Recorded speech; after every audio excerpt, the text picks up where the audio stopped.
हम street crime को तो रोक नहीं पाए हैं। एसएचओज़ की पोस्टिंग ट्रांसफर बड़ी फ्रीक्वेंट होती है। टेक्सटाइल इंडस्ट्री की डिमांड्स के ऊपर कान नहीं धरे जा रहे। इनके पास दोनों का कॉम्बिनेशन है, सब ठप हो गया इस वजह से। पाकिस्तान की मईशत पर इतना बड़ा हमला हो गया। फरवरी में हमने स्टेट बैंक को खुद मुख्तार किया। हर महीने जस्ट 5 मिनट अपनी बॉडी को दें। इसकी मिसाल कम से कम क्रिकेट में नहीं मिलती। बहुत ही एक्साइटिंग टाइम्स हैं। पीले रंग की चीजों का सदका दे सकते हैं।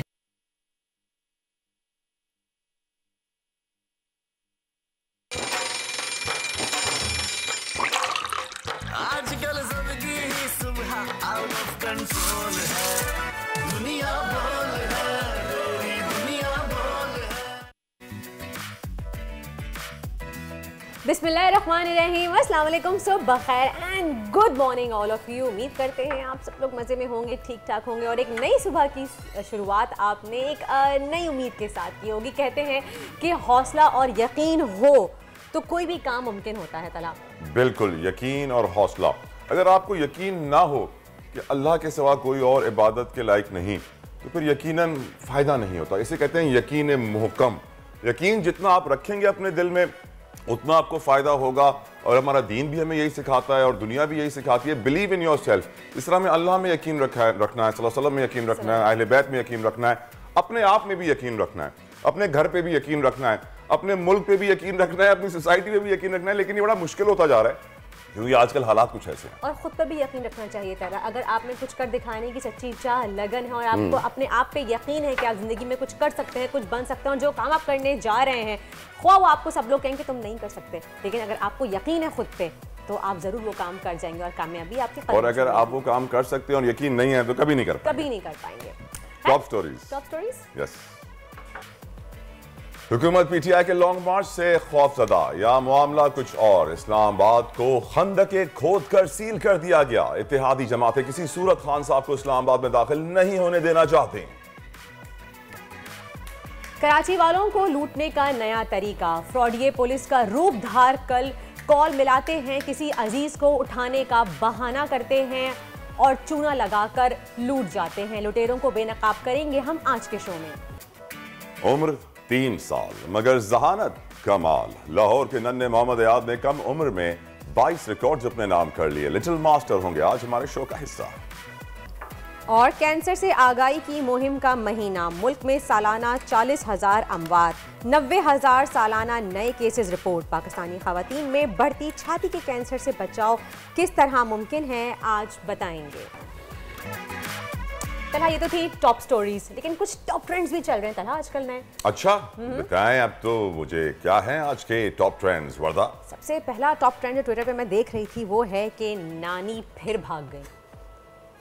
अब ये ट्रेंड तो बनना ही था जब आप ये बात कहेंगे कि अगर तलहा आप मुझे ट्रे में कुछ भी रख के ला के देंगे टिकट समेत, तो मैं आपसे यार ट्विटर थोड़ा बदतमीज होता जा रहा है यार। नानी तो ना बोले यार, मतलब कम ऑन, आप कुछ और बोल लेते और नानी। लेकिन तलहा इसको हम ऐसे कॉम्प्लीमेंट भी ले सकते हैं कि एक नानी होने के बाद भी आप इतनी फिट हैं, इतना तेज भाग सकती हैं और फ्लाई कर सकती हैं, तो फिर तो ये कॉम्प्लीमेंट भी है ना कि जी आप नानी होके भी इतनी फिट है, इतना तेज भाग रही हो, इतना सारे काम कर रही हैं और क्या फर आप बोलती हैं। कहीं कहीं आप कुछ ऐसा भी बोल देती हैं कि जो हम सब सोचने में मजबूर हो जाते हैं। जैसे उन्होंने कहा अभी परसों की उन्होंने प्रेस कॉन्फ्रेंस में कहा कि बैनुल अक़वामी जो ममालिक हैं, जो इंटरनेशनल मुल्क हैं, वो हमें साइफर भेजने से डर रहे हैं। उसके अलावा इसाक डार साहब भी कल इंटरव्यू दे रहे थे और कुछ ऐसे उन्होंने बयानात दिए, वजीर ख़जाना है मुल्क के, लेकिन फिर भी बहुत सारी उनकी स्टेटमेंट्स ऐसी थी जो कॉन्फ्लिक्टिंग थी, जो समझ से बालातर थी, जो अजीब सी थी।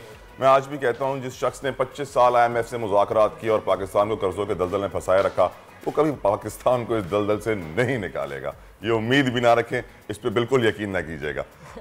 और इसके अलावा कौम का मेमार सड़कों पर कल रात से टॉप ट्रेंड कर रहा है। अब तक 6,675 से ज़ायद ट्वीट्स किए गए हैं इस पे। और एक बार फिर पाकिस्तानी टीम टॉप ट्रेंड में शामिल हो चुकी है कि कल पाकिस्तान वर्सेस बांग्लादेश ट्रॉफी की शूट हुई थी, अनवीलिंग हुई थी ट्रॉफी की। यकीन काफ़ी लोग वो देख रहे थे, इंटरेस्टेड थे। और बाबर के लिए जो है हम जानते हैं रमीज़ राजा मैदान में आ चुके हैं, PCB के चेयरमैन, और कह रहे हैं कि बाबर पे भरोसा करो, यकीन रखो।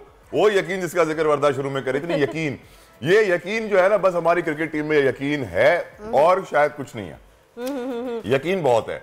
ये तला। अच्छा दूसरी बात आगे बढ़े तो बात करते हैं कि आज पार्लियामेंट का मुश्तरका इजलास भी है इस्लामाबाद में। अच्छा, कंफ्यूजन यहाँ पे ये आ रही है कि इस्लामाबाद को सील कर दिया गया है, कंटेनर्स लगा दिए गए हैं, भारी मशीनरी इस्तेमाल की जा रही है उसके लिए, लेकिन जैसा कि हमने देखा कि टॉप ट्रेंड भी कर रहा है कि अवाम फिर सड़कों पे। लेकिन कंफ्यूजन ये है कि क्या ये मार्च की वजह से बंद किया जा रहा है इस्लामाबाद को, या फिर आज मुश्तरका पार्लियामेंट का इजलास बुलाया गया है उसकी वजह से इसको बंद किया गया है? मुश्तरका इजलास में जो अहदाफ हासिल किए जा रहे हैं ना, वो काफ़ी, मैं कहता हूँ कि हैरान कुन है कि यानी हमारे कानून साज कानून से सादिक और अमीन 62A और 63 खत्म कर देना चाहते हैं। वो सादिक और अमीन को एक नया नाम दे रहे हैं, बिल्कुल उसी तरीके से जिस तरह नैब के कवानीन चेंज करके नया नैब क्रिएट किया गया और अपने केसेस खत्म कराए गए। इस्लामाबाद की अपडेट लेते हैं हमारे नुमाइंदे हमारे साथ हैं। अली शेर डिप्टी ब्यूरो चीफ है हमारे पास, उनके पास चलते हैं, उनसे पूछते हैं कि क्या हम जो कंफ्यूज हैं, क्या हम सही कंफ्यूज हैं, वो हमें सही बताएंगे कि एक्चुअली इस्लामाबाद पे कंटेनर्स क्यों लगाए गए हैं।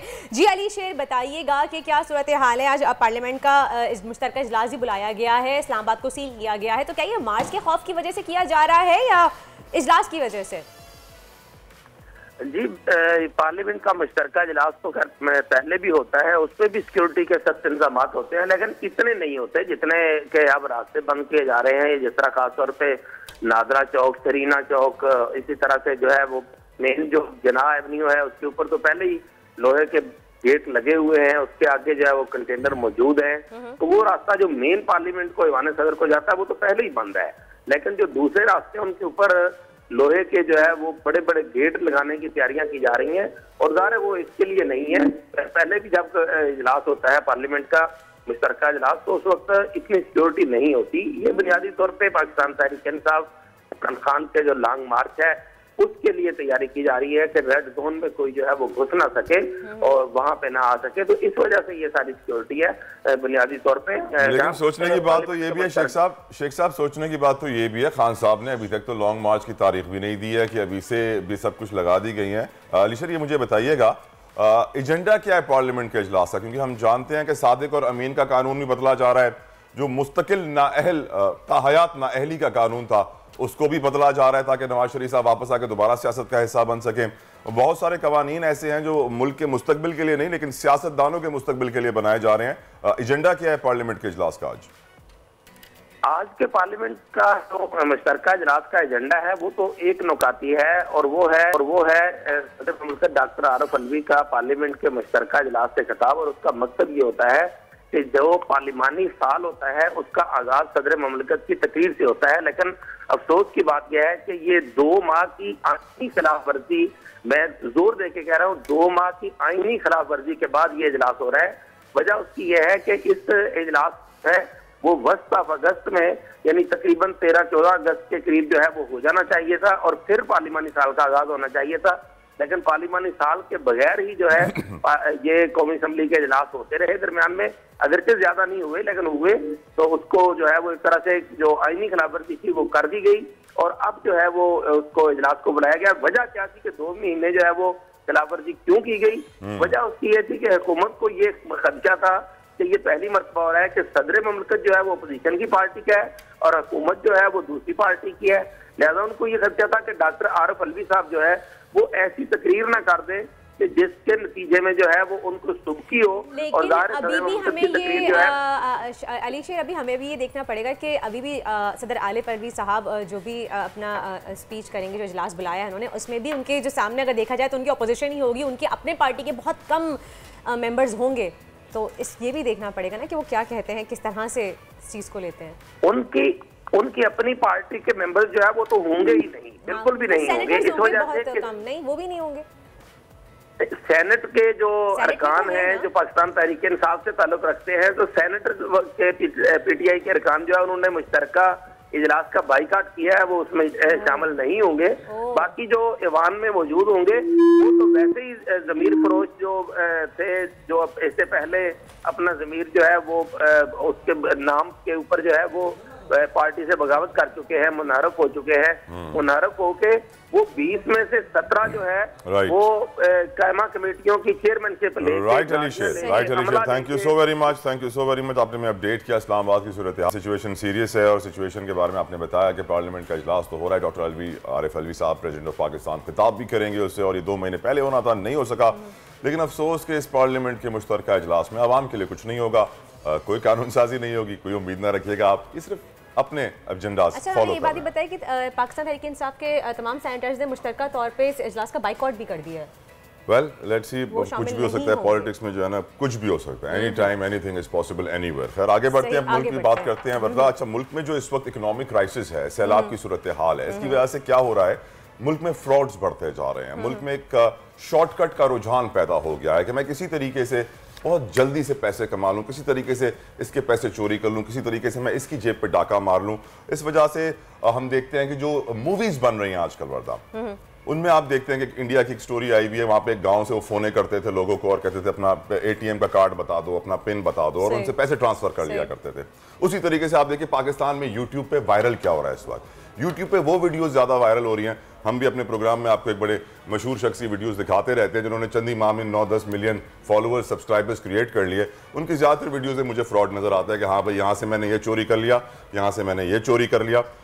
और ये चोरी का जो माहौल इस वक्त बढ़ रहा है, स्ट्रीट क्राइम तो हम जानते ही हैं कि वो चाट खाते हुए शख्स के ऊपर भी बंदूक तान दी जाती है और मोबाइल ना दे तो उसे गोली मार दी जाती है। दिन दहाड़े रोका जा रहा है चलते रोड पे। थोड़े वक्त पहले, अब थोड़े दिनों पहले हमने आपको सुनाई थी कि राजा उमर खत्ताब जो इस वक्त सीनियर पुलिस ऑफिसर हैं सिंध के, उन्होंने एक वीडियो जारी की थी और कहा था कि मुल्क में आवाम के साथ फ्रॉड हो रहा है, लोगों को कॉल्स की जा रही हैं और कह रहे हैं कि जी आपका रिश्तेदार जेल में है, पैसे भेजिए नहीं तो बड़ा केस बन जाएगा। ऐसी कॉल मुझे भी कल गुज़िश्ता रोज आई है। जब मैंने वो नंबर वर्दा रिपोर्ट करने की कोशिश की तो मालूम पड़ा कि साइबर क्राइम विंग के अंदर ऐसे नंबर्स रोजाना हजारों की तादाद में रिपोर्ट हो रहे हैं और साइबर क्राइम विंग कुछ भी नहीं कर पा रहा, खामोश तमाशाई बना बैठा हुआ है। और हमारे इदारे, हमारे अफसरान, जिस तरह मैंने नाम लिया अभी, उन्होंने भी वीडियो जारी करके वाज़ेह कर दिया था कि पैगाम तो दे देते हैं कि हाँ भाई ये फ्रॉड हो रहा है, अपने आप को बचाइएगा, लेकिन पुलिस कर क्या रही है? कुछ भी नहीं, सिर्फ तमाशा देख रही है। हमारे साथ मौजूद है साबिक आईजी सिंध अख्तर गोरचानी साहब, उनसे गुफ्तगू करते हैं। जी गोरचानी साहब, क्या कहेंगे आज पूरी सूरत हाल के ऊपर जो फ्रॉड्स हो रहे हैं इस वक्त ओपनली, और साइबर क्राइम विंग नाकाम है मुकम्मल तौर पर इनको रोकने में और इनको पकड़ने में, जबकि मोबाइल फोन नंबर्स भी मौजूद हैं, फोन ऑन भी हैं, सिम एक्टिवेटेड भी है, पुलिस तमाशाई बनी बैठी है।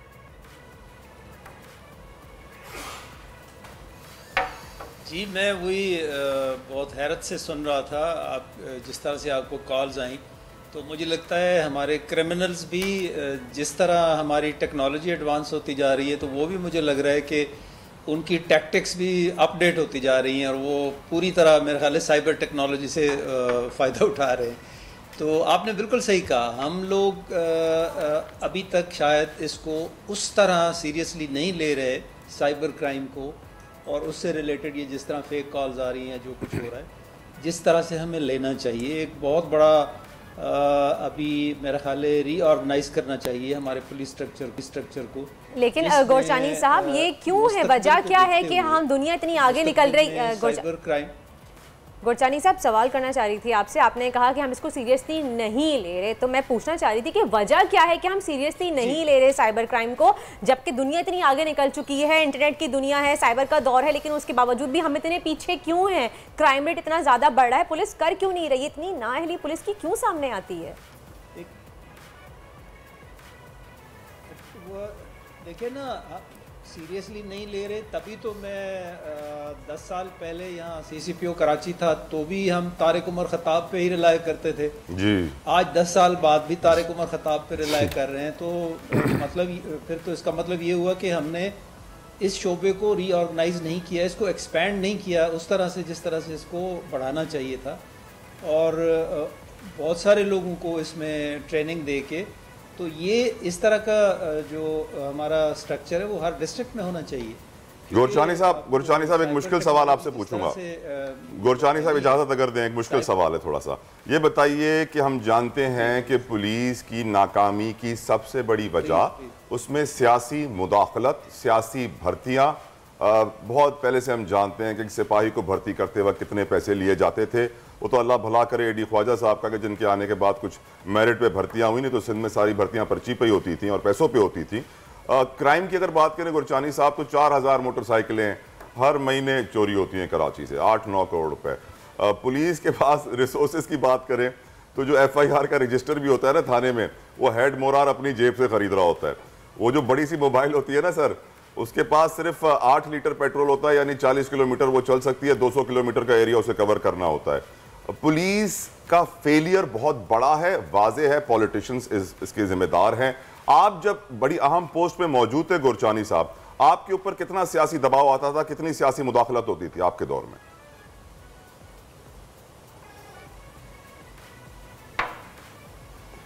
देखिए, जो भी पॉलिटिकल गवर्नमेंट आती है तो जो भी आपके पुलिस सरबराह हैं, चाहे वो कराची पुलिस के सरबराह हों या आईजी सिंध हों, तो ऑब्वियसली उनको उनके गवर्नमेंट के साथ चलना पड़ता है। फिर कहीं ना कहीं आपको फ्लेक्सिबिलिटी भी शो करनी पड़ती है। मैं बिल्कुल ये नहीं कहूँगा कि मैं बड़ा तुरम खान था और हम ऐसे करते थे और हम वैसे करते थे। माशाल्लाह, थोड़ा बहुत फ्लेक्सिबिलिटी होती है, लेकिन जहाँ आप स्टैंड लेना चाहें वहाँ आप किसी कॉन्फ्रंटेशन के बगैर पोलाइटली भी पॉलिटिशियंस को समझा सकते हैं कि जनाब ये ऐसा पॉसिबल नहीं है और इस तरह करना आपके लिए भी ठीक नहीं होगा। मीडिया का दौर है तो उसमें 100 तरीके होते हैं।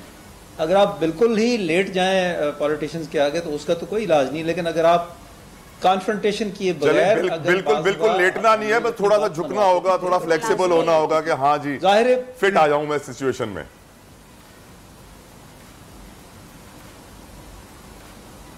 देखिए, मैं नहीं समझता कि कुछ ना कुछ क्वेश्चन तो हर पुलिस सरबराह देता है पॉलिटिकल गवर्नमेंट को। ऐसा मैं नहीं समझता कि आप बिल्कुल ही कहें कि जी मैं तो बिल्कुल ही उस पे चलूंगा और मैं गोरचानी साहब, आप माशाल्लाह से क्रिमिनोलॉजी के माहिर होंगे, देखना होता है कि जिससे किसी का राइट क्रिमिनोलॉजी के माहिर हैं सर आप। जिस मुझे ये बताइए, हम स्ट्रीट क्राइम को तो रोक नहीं पाए हैं, वाइट कॉलर क्राइम और साइबर क्राइम के ख्वाब देखना छोड़ दें बॉस, क्योंकि आई डोंट थिंक ये ख्वाब कभी पूरा होगा सर।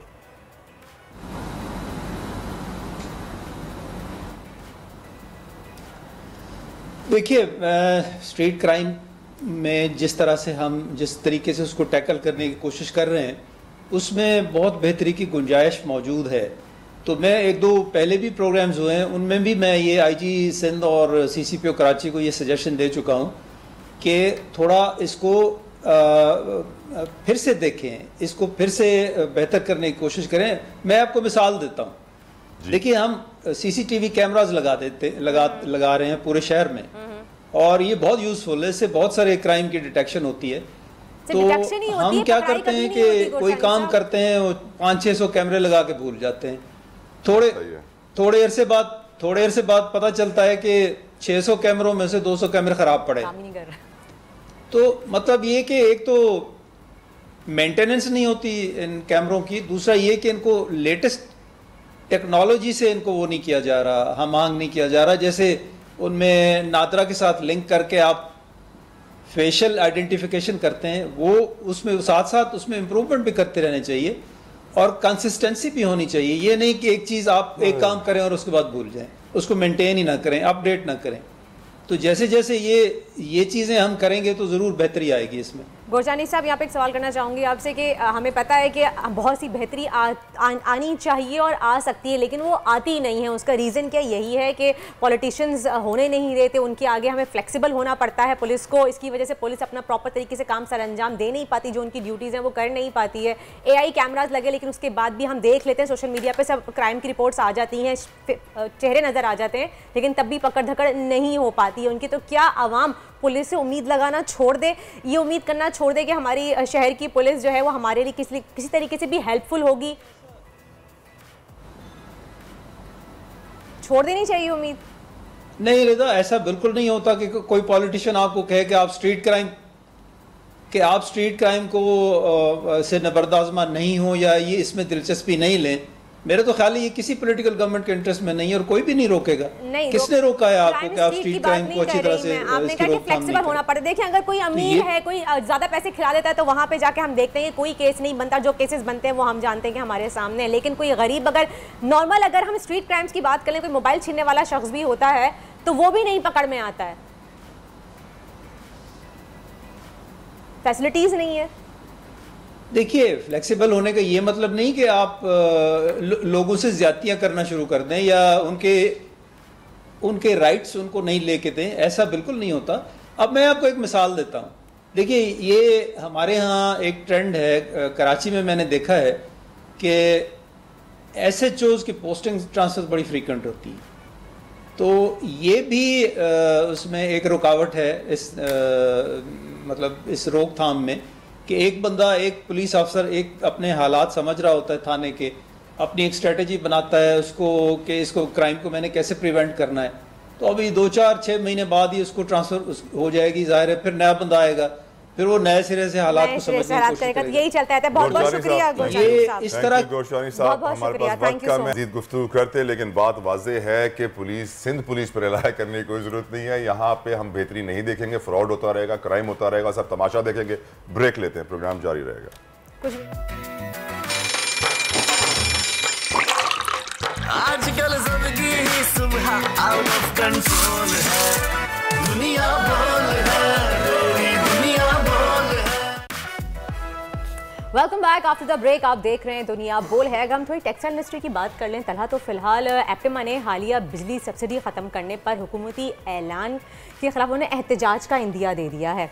और पाकिस्तान में साबिक हुकूमत ने सनती इंडस्ट्री को 9 सेंट फी यूनिट बिजली मुहैया की थी, मगर अब वो ख़त्म कर दी गई है, जिसकी वजह से टेक्सटाइल इंडस्ट्री में हम जो बहरान आ रहा है वो हमें नज़र आ रहा है।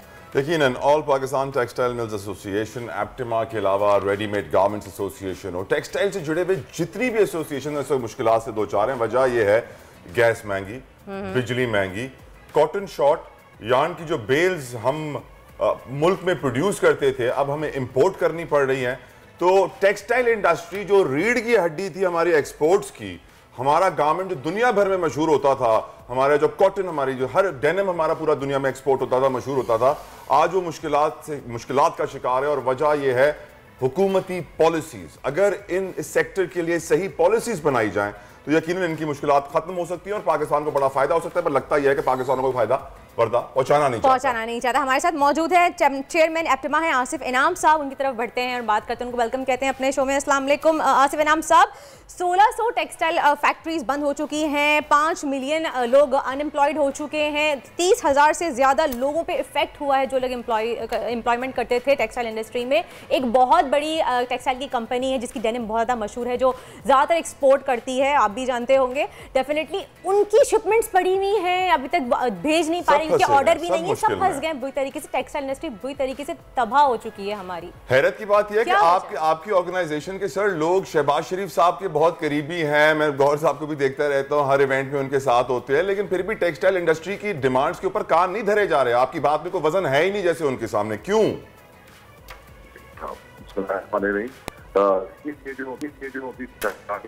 बेरोजगार होने का खतरा है, इसमें से कुछ जो है वो ऑलरेडी इफेक्टेड हो गए हैं और कुछ होने वाले हैं।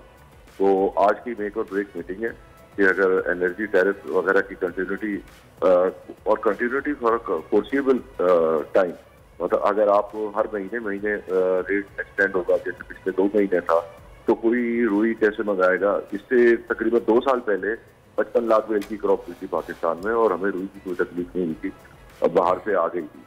तो रुई तो इंटरनेशनल कमोडिटी है, मिल जाती है, तो इतना बड़ा इशू नहीं बनता। मसला ये है कि जब आपको विजिबिलिटी नहीं हो, क्योंकि हमारे मुल्क का नेशनल टैरिफ जो है वो तकरीबन दुनिया से डबल से ऊपर है, तो इस वजह से जब आप को ये आपका जो कॉम्पिटिटिव टैरिफ की विजन नहीं मिलता या उसका आपको 1-1.5 साल का सिनेरियो नहीं मिलता, तो आप काम नहीं कर सकते। तो ये बेतमादी की जो बिजनेस कॉन्फिडेंस जो है, जिसकी वजह से बहुत बड़ा खराब हो गया है कि वो लोगों को पता ही नहीं कि मेरा 3 महीने बाद का रेट क्या होगा, क्या पॉलिसी होगी। ये बहुत जरूरी है। इसी तरीके से गैस के सिस्टम में आपको पता है कि अब स्पॉट LNG के कार्गोज बहुत महंगे हो गए हैं, तो उस सिलसिले में कोई अवेलेबिलिटी ऑफ गैस की सिक्योरिटी है। कई लोग हैं जिसके पास बिजली है, किसी के पास गैस है, किसी के पास दोनों का कॉम्बिनेशन है, इस वजह से कि बिजली की अवेलेबिलिटी उतनी नहीं है उस जगह पे। तो उन तमाम चीजों को इनको एड्रेस तो मतलब करना चाहिए कि इस तरीके से लेके चले कि सबको विजन क्लियर हो। आसिफ साहब, अब आपको अगर जनवरी का माल बेचना है जी कंप्लीट है, तो सब ठप हो गया, इस वजह से सब ठप हो गया। आसिफ साहब, मेरे बहुत सारे अच्छे दोस्त हैं जो इस इंडस्ट्री से ताल्लुक रखते हैं और वो बताते हैं कि जब वो लोग गए थे, वो एक्सपोर्टर्स थे, यहाँ से रेडीमेड गारमेंट्स तैयार करके भेजते थे दुनिया भर में। जब वो बांग्लादेश गए तो वहां पे जब सेटअप देखा और जिस तरीके से उनकी पॉलिसीज देखी और ease of doing business, cost of doing business, तमाम तर कॉम्पिटिटिवनेस, मार्केट में आपको तमाम तर वो एक्सपोजर मिलता है जिससे आप इंटरनेशनल मार्केट में एज हासिल कर सकें, तो लगता कुछ ऐसा है कि पाकिस्तान को कोई तरक्की करने देना ही नहीं चाहता। लगता कुछ ऐसा है कि एप्टिमा की आवाज एक कान से डालकर दूसरे कान से निकाल दी जाती है। आज आप डिसाइसिव मीटिंग करेंगे, लॉलीपॉप आपको पकड़ाया जाएगा, आप रिलैक्स हो जाएंगे और 1 ईयर डाउन द रोड आप सेम सिचुएशन से 2-4 होंगे और फिर यही मुतालबात कर रहे होंगे। परमानेंट सोल्यूशन आपको भी नहीं मिल रहा, ना आप हासिल करने की मुझे लग रहा है कोशिश कर रहे हैं। जी सर, इसमें कोशिश तो है। आप देखें कि तकरीबन 30% एक्सपेंशन हुई है गुज़िश्ता 1-1.5 साल में। तो इस वक्त अगर आप 0 ग्रोथ देख रहे हैं एक्सपोर्ट में, तो वो इसका मतलब है कि आपकी 30% इंडस्ट्री बंद हो रही है। देखिए, आप 100 की अगर पैदावारी सलाहियत थी, आपने उसको 130 पे पहुंचा दिया और आपकी प्रोडक्शन 100 ही आ रही है, इसका मतलब है 30 जो आपने हैं उसको आप यूज नहीं कर पा रहे। तो हमने ये भी एक्सप्लेन करना है कि जी अगर इस वक्त कंड्यूसिव पॉलिसी हो तो $5-6 बिलियन की एक्सपोर्ट आसानी बढ़ सकती है, और जो सब कुछ लग गया है उसको सिर्फ चलाना है सही। बहुत बहुत शुक्रिया आसिफ इनाम साहब, चेयरमैन एप्टिमा मौजूद थे और वो कह रहे हैं कि आज एक डिसाइसिव मीटिंग है, मेक एंड ब्रेक सिचुएशन है, टेक्सटाइल यूनिट्स बंद हो रहे हैं, तबाह हो रहे हैं, अनएम्प्लॉयमेंट क्रिएट हो रही है, एक्सपोर्ट्स डिक्लाइन कर रही है। लेकिन हुकूमत क्या कर रही है? हुकूमत तैयारी कर रही है कि नवाज शरीफ साहब को वापस कैसे लाना है, सियासत को आगे कैसे बढ़ाना है, इस्लामाबाद को लॉकडाउन कैसे करना है। अवाम की तो खैर है। मुज़म्मिल असलम साहब हमारे साथ मौजूद हैं। असलम साहब, thank you so very much for giving us your time. Aslam साहब, इकोनॉमी की सिचुएशन, टेक्सटाइल सेक्टर रो रहा है, हर सेक्टर आप उठा के देख लें सब मुश्किलात से दो चार है और पॉलिसीज कोई बनी नहीं रही हैं। हुक्मरान, वजीर खजाना जिस तरह की स्टेटमेंट्स दे रहे हैं, अपने ही वजीर खजाना से लड़ना शुरू हो गए साबिक। सिचुएशन बड़ी सीरियस हो गई है सर।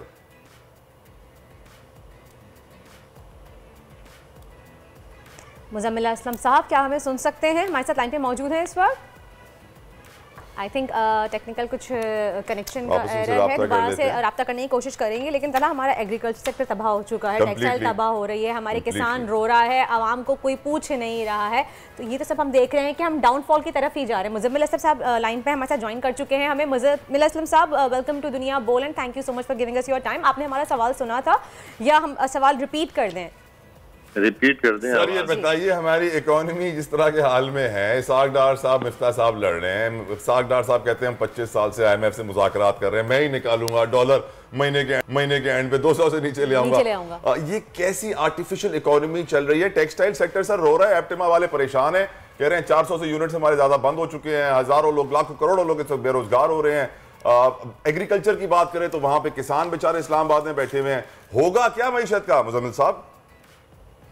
वो आपने सुना है ना कि वो शेख चिल्ली के बारे में कि वो अपनी जो है तारीफें करवाने के चक्कर में, या वो जो हमारे जो अभी मौजूदा फाइनेंस मिनिस्टर है ना, वो अपने ऊपर एक लेबल लगवाया हुआ उन्होंने कि मैं दुनिया का सबसे बेहतरीन वजीर खजाना हूँ और करेंसी को कंट्रोल करने वालों में से मैं जो, तो मेरा कुछ स्थान ही नहीं है। तो वो जिस दिन से आए हैं वो करेंसी को जो है ना 2 रुपये 1 रुपये रोज के नीचे लाते हैं और फिर उसके बाद पूरा दिन तारीफें करवाते रहते हैं सोशल मीडिया पे। उस पर ये नहीं देख रहे कि उसके असरात क्या होंगे क्या नहीं होंगे। मैं आपको छोटी सी मिसाल देता हूँ। आज से जब मई में इन्होंने एक नसीम जहरा साहिबा को इंटरव्यू दिया और उसमें उन्होंने बोला ये रियल इफेक्टिव एक्सचेंज रेट क्या होता है। मैंने भी इतनी पढ़ाई की हुई है, मैं भी इतने अरसे वजीर खजाना रहा हूँ, ये कोई चीज़ नहीं होती। ठीक है जी, ये real effective exchange rate REER कहते हैं इसे। ये भी एक इकोनॉमिक्स का टर्म है, वो बताता है कि रुपए की कदर कहाँ होनी चाहिए। वो एक बैरोमीटर होता है ना जिस तरह, तो वो बताता है, जैसे बुखार बताता है 99 है तो आपका बुखार शुरू हो गया है, 101 है तो तेज है। तो वो उसको ये कहते थे, मैं नहीं मानता।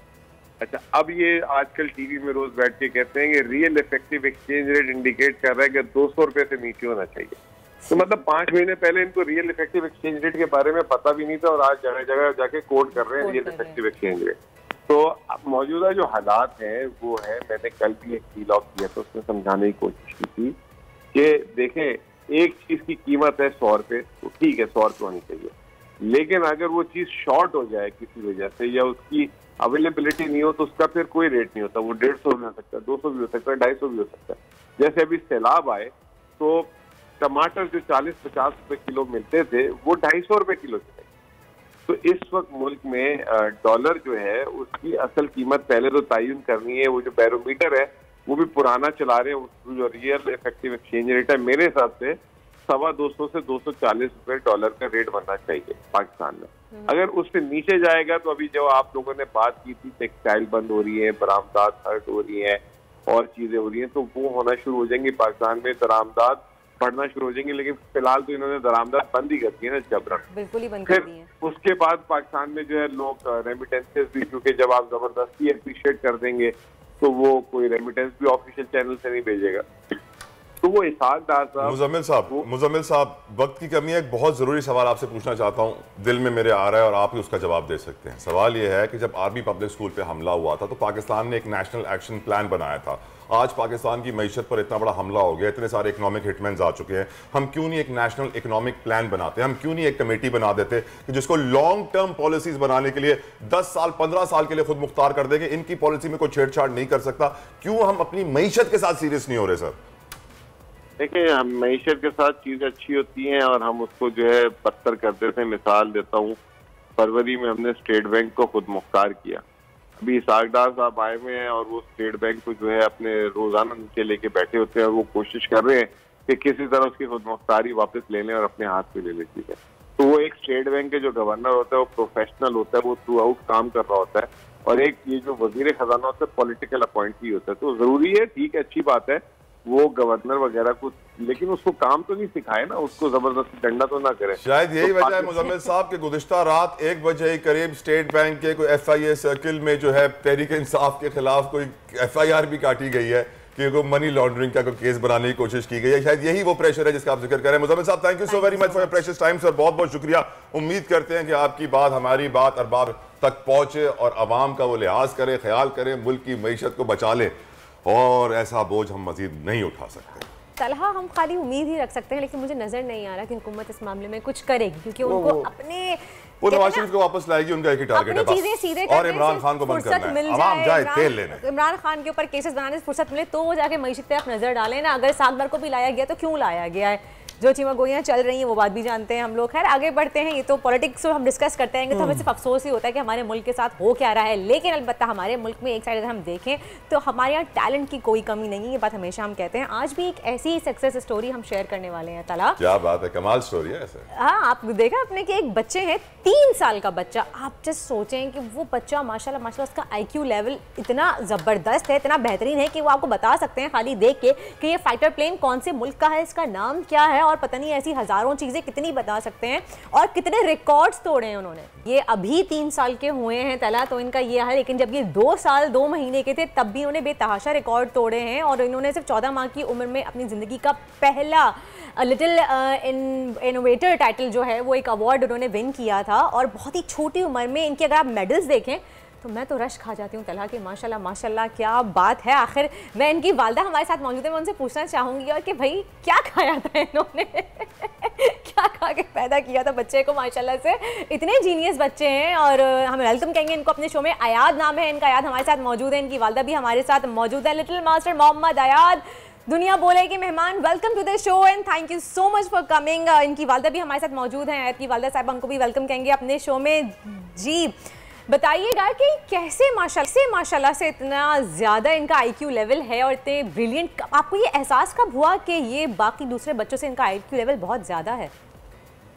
जी, इसके माइलस्टोन जो है ना ये बहुत जल्दी से होना शुरू हुए। जी जी, हेलो, मेरी आवाज़ आ रही है, कहिए, कंप्लीट कीजिए अपनी बात। जी, इसमें ये था कि इसके माइलस्टोन बहुत जल्दी पूरे हुए, और उस 4 मंथ में था तो ये राइम्स में परफॉर्म कर लेता था, फिर उसके बाद जो है ये बाकी जो चीज़ें थी वो कर लेता था, और 9 मंथ में इसने स्टार्ट किया था अपना जर्नी, और 14 मंथ में सबसे पहले इसको लिटिल इनोवेटर का अवार्ड मिला। मोहम्मद, आप अपने एक्सपीरियंस के लिए। मोहम्मद आप बताएं, हाउ वाज योर एक्सपीरियंस, आप कुछ बताएंगे हमें? मोहम्मद अयाद, अच्छा लगता है मोहम्मद, चले। अयाद, दांत मेरे ख्याल से 3 महीने में निकल आए होंगे इसकी बहन। नहीं, क्रॉल बहुत जल्दी करना शुरू कर दिया था, क्रॉल बहुत जल्दी करना शुरू कर दिया था। और जो वर्दा का सवाल था कि जब मोहम्मद अयाद आपकी गोद में था, आपके पेट में था, तो आप क्या खा रही थी, क्या आपने ऐसा काम किया था तो इसमें इतना टैलेंट आया? कौन सी चक्की का आटा खाती थी आप? नहीं, इसकी दफा बल्कि मुझे ये था कि मुझे फेशियल किया था, और मोस्टली डॉक्टर्स का ये कहना था कि आप प्लीज़ अबॉर्ट करा लें, क्योंकि आपने स्टीरॉइड काफ़ी लिए हैं, आप सर्जरीज में काफ़ी गए थे, क्योंकि मेरे फेस के साइड पर पैरालिसिस हो गया था जब मैं प्रेग्नेंट थी। तो उस वक्त ज़्यादातर जो डॉक्टर्स थी उन्होंने यही कहा, लेकिन ये था कि मुझे था कि अगर इन हालात में अल्लाह ताला ने नवाजा है तो इंशाल्लाह कुछ अच्छा ही होगा। तो बाकी जब इसका IQ चेक हुआ तो दैट वाज 150 अबव, तो फिर मुझे लगा कि मतलब एट टाइम्स होता है ये ले मैं थोड़ा सा इधर हो जाती, ये ले जी। उसने अपना साइंस एक्सपेरिमेंट करना से जगह नहीं मिल रही। ओहो, साइंस एक्सपेरिमेंट। अयाद ये बात कर सकते हैं? अयाद आपको मेरी आवाज आ रही है? I think he's being shy. सिर्फ मुझे आ रही है जिसकी वजह से वो थोड़ा सा वो अभी क्या बना रहे हैं, कौन सा एक्सपेरिमेंट कर रहे हैं अयाद? अगर आप बना रहे हैं इनसे ही मैं जवाब देना चाहूंगी। चलिए, ये क्या बना रहे हैं? सबसे पहले आपने क्या डाला? चले मेरा बेटा, ये ले चल। ओके, जहानत और इंटेलिजेंस में अयाद 22 अवार्ड अपने नाम करवा चुके हैं। अच्छा, ऑफ कर रही हूँ, आप ले लें। अच्छा, कॉल ऑफ कर रही हूँ। ओके, आप ये कर लें। ओके, चलें जी। अच्छा, उम्मुल ऐन अयाद की वालदा, चलें कोई बात नहीं, मेरे ख्याल से वो अपने काम में बहुत ज़्यादा बिजी हैं, वो डिस्टर्ब किसी को नहीं चाहते कोई इनको डिस्टर्ब करे, राइट? बहुत फोकस्ड हैं वो इस वक्त अपने एक्सपेरिमेंट में। जी जी जी, ये लें, ठीक है। उम्मुल ऐन, आप मुझे सुन सक रही हैं? मैं आपसे पूछना चाह रही थी कि जहानत और इंटेलिजेंस में 22 अवार्ड अयाद अपने नाम कर चुके हैं और इंडिया से बहुत ज़्यादा टाइटल्स इन्होंने जीते हैं। ओके, मैंने कर दिया। ओके, मैंने कर दिया। ओके जी जी, आप बोलिएगा। जी, मैं कह रही थी कि एक्चुअली आवाज़ आपकी जो है ना वो बहुत कम आ रही है। अच्छा, मेरी आवाज़ आपको अब आ रही है क्लियर? जी जी, आप आ रही है। मैं कि अपनी जानिब से बहुत ज़्यादा लाउड बात कर रही हूँ, इससे ज़्यादा लाउड कहूँगी तो शायद मेरा माइक ही वो हो जाए। मैं आपसे पूछ रही थी कि अयाद ने इंडिया से काफ़ी सारे टाइटल्स अपने नाम विन किए हैं और काफ़ी रिकॉर्ड तोड़े हैं। जी, मोहम्मद को ये है कि इंडिया में से तकरीबन अवार्ड मिले, इसको ऑनररी डॉक्टरेट तो मिले और इसके अलावा इसको जी जी मैं कॉल अप। ये आपसे क्या कह रहा है? कॉल बंद कर दो। जी जी, कॉल, क्योंकि इसको मोबाइल अलाउड नहीं है ना, स्क्रीन टाइम हम इसको देते नहीं है, तो वो इस वजह से वो हमें भी कॉल। वाह, ये बड़ी आपने कमाल बात कर दी। आप इसको स्क्रीन टाइम नहीं देते? नहीं, इसका 0 स्क्रीन टाइम है, तो इसको ये पता होता है कि मोबाइल हम लोग 3 मिनट से ज्यादा नहीं। लेकिन ये आपने कैसे किया मुझे बताएं? हमारे बच्चे तो मानते ही नहीं है, वो तो स्क्रीन के बिना जिंदा नहीं रहते हैं। आपने कैसे इतने जीनियस बच्चे को स्क्रीन से दूर रखा हुआ और इतना जीनियस बना दिया है? वो एक्चुअली ये था कि ये सारा दिन वैसी एक्टिविटीज में बहुत ज्यादा बिजी होता है, जैसे अभी भी साइंस एक्सपेरिमेंट कर रहा है, तो अभी भी मैं नॉलेज कहाँ से ले रहा है? बुक्स पढ़ रहा है, बुक्स से ले रहा है, कोई टीचर है साथ, आप दे रही हैं? नॉलेज कहाँ से ले रहा है? जी बिल्कुल, इसमें ये था कि जब छोटा सा था ना, तभी से इसको ये बताया हुआ कि मोबाइल इज डेंजरस, मोबाइल को यूज नहीं करना। इस तरह से कुछ चीजें जैसे हैं उसको हमें बताया हुआ है कि जैसे कैंडीज हैं वो नहीं खानी, दांत खराब हो जाएंगे। लेकिन उम्मुल ऐन, मैं आपका एक इंटरव्यू देख रही थी एक चैनल पे, आपने उसमें बताया था उम्मुल ऐन, मैं एक इंटरव्यू देख रही थी आपका एक चैनल पे, उसमें आपने मेंशन किया था कि आप 2 घंटे इनको स्क्रीन टाइम देती थी मोबाइल पे, जिससे इनको ये सारे मुल्क के जो हैं वो फ्लैग्स और कैपिटल्स याद करवाए थे आपने इनको, और फाइटर प्लेन्स के बारे में बताया। मैं भी यही पूछना चाह रहा था कि इन्फॉर्मेशन कहाँ से लेते हैं? अगर ये मोबाइल यूज नहीं कर रहे, बुक्स पढ़ रहे हैं, टीचर्स। छोटा, जब तक तो ये छोटा था, मतलब फॉर एग्जाम्पल ये 18 मंथ का था, तो तब तक तो हम इसको देते थे, क्योंकि अब ये बड़ा हो गया है तो इसको पता है कि YouTube पे हम कैसे स्क्रॉल करते हैं, कैसे हम दूसरी वीडियोस देख सकते हैं और कैसे हम ये कर सकते हैं। तो फिर हमें ये था कि हमें इसको बिल्कुल 0 स्क्रीन टाइम पे लेके आना पड़ा, क्योंकि फिर ये दूसरे शोज में भी इंटरेस्टेड होना शुरू हो गया था और इसको ये था कि अब मैं ये करूं। तो जब ये 2 इयर्स, अब आप जैसे जैसे ये होता गया तो हमने इसको ये बताना शुरू कर दिया कि इसकी रेडिएशन है, ये डेंजरस है, ये मतलब आपको अपनी इंफॉर्मेशन कहाँ से लेता है मोहम्मद अयाद? जी, पहले इसने जैसे मैंने बताया कि ये इसका जो बड़े दोनों भाई हैं, तो उनके साथ जो है ये मतलब काफ़ी इंटरेक्ट करता है। जैसे अभी आपने देखे होंगे जितने पहले इंटरव्यूज़ हैं उनमें ये बड़े आराम से बैठ के इंटरव्यूज़ देता था। अब now he is young boy, तो वो कहता जी नहीं अब जो है ना वो मेरी मर्जी के मुताबिक होगा जो होगा। तो जैसे इसका बड़ा भाई है वो ही इज़ 9th, तो वो 9th में है, तो जिसकी वजह से ये उससे पीरियोडिक टेबल वगैरह इसने सीखे। वो तब 8th में था जब ये छोटा था, तो मतलब उससे इसने सीखे, जैसे फ्लैग्स हैं। माशाल्लाह, वेल डन। हम आपको आपकी तारीफ करेंगे। मेरे ख्याल से मोहम्मद अयाद की कामयाबी में आपका बड़ा हाथ है, कि भाई बहनों का बड़ा हाथ है जिन्होंने मिलकर इसको इतना स्मार्ट किया है। अल्लाह ताला इसका नसीब अच्छा करे, इसे और मेडल्स और रिकॉर्ड्स और कामयाबी अपने नसीब करे। बहुत बहुत शुक्रिया आपका, बहुत बहुत शुक्रिया। बहुत शुक्रिया उम्मुल ऐन आपका। और इस तरह के ये जो कहते हैं ना गॉड गिफ्टेड इनका IQ लेवल 150+ है, लाइक बहुत बड़ी बात है माशाल्लाह से। बड़े होके टाइम से दूर रख लिया इस बच्चे को, जब भी तो बच्चा इतना जीनियस हो गया है। खैर, एक ब्रेक की जाने बढ़ते हैं, लेते हैं छोटा सा break. See you after short break, stay with us. आजकल जिंदगी ही सुबह आउट ऑफ कंट्रोल है, दुनिया बोल है, दुनिया बोल वेलकम बैक टू दुनिया बोल है। और यकीनन वेदर सेगमेंट जब पर्दा करती है तो ज्यादा लोग देखते हैं, मैं करता हूं तो कम लोग देखते हैं, लेकिन फिर भी प्रोड्यूसर साहब की ख्वाहिश है कि मैं करूं तो इसलिए मैं कर रहा हूं। और मैं आपको बता दूं कि मुल्क के ज्यादातर हिस्सों में हमेशा की तरह जो आप कहा जाता है मौसम गर्म और खुश्क रहेगा। तो उसके दो तरीके हैं, एक तो आप पानी का इस्तेमाल ज्यादा करें ताकि डिहाइड्रेट ना हो, और दूसरा आस्तीनें थोड़ी सी ऊपर कर लें। इससे फायदा ये होता है कि शर्ट के अंदर हवा आती है और आपको थोड़ी सी गर्मी कम लगती है, तो हवा आने का रास्ता खुला रखिए। साथ साथ आपको बताऊं कि मुख्तलिफ शहरों की बात करें तो कराची में मौसम बेहतर होता जा रहा है। कम से कम दर्जा हरारत बताया जा रहा है कराची में, दैट इज 28। यकीनन 28 बड़ा अच्छा टेम्परेचर होता है, क्योंकि हम जानते हैं कराची में ऐसा मौसम भी आता था इन सीजन में जब टेम्परेचर 30-40 क्रॉस कर जाता था और फिर पसीना निकल जाता था। बात करें अगर हम मुल्क के बालाई इलाकों की, तो वहां पर बताया जा रहा है कुछ हिस्सों में बादल छाए रहेंगे। महकमा मौसमियात के मुताबिक आज दिन भर मौसम गर्म रहेगा और यह भी बताया जा रहा है कम से कम दर्जा हरारत 26, 28 और ज़्यादा से ज़्यादा 31 डिग्री सेंटीग्रेड रिकॉर्ड किया जाएगा। दूसरी जानिब पंजाब का रुख अगर करें तो इस्लामाबाद, हमेशा हम जानते हैं वहाँ की शामें, वहाँ का मौसम, वहाँ के बादल, मरगला रोड के ऊपर तो आपको मालूम है ड्राइव का मजा ही कुछ आता है इस मौसम में।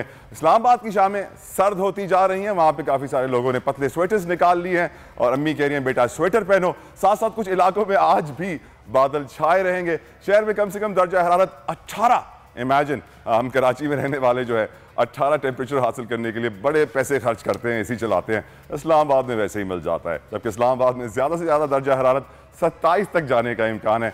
कराची वालों का कम से कम 28, इस्लामाबाद वालों का ज़्यादा से ज़्यादा 27।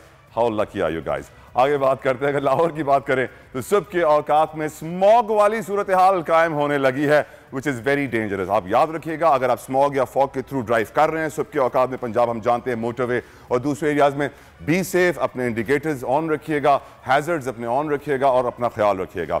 और वहाँ पे बताया जा रहा है कि कम से कम दर्जा हरारत 24 डिग्री सेंटीग्रेड, ज़्यादा से ज़्यादा 33 डिग्री सेंटीग्रेड रहने का इम्कान है। खैबर पख्तूनख्वा की बात की जाए तो आज कालाम, दीर, चित्राल, मर्दान और उसके अलावा दीगर शहरों में बारिश का इम्कान जाहिर किया जा रहा है और बारिश में यकीनन अपना ख्याल रखिएगा।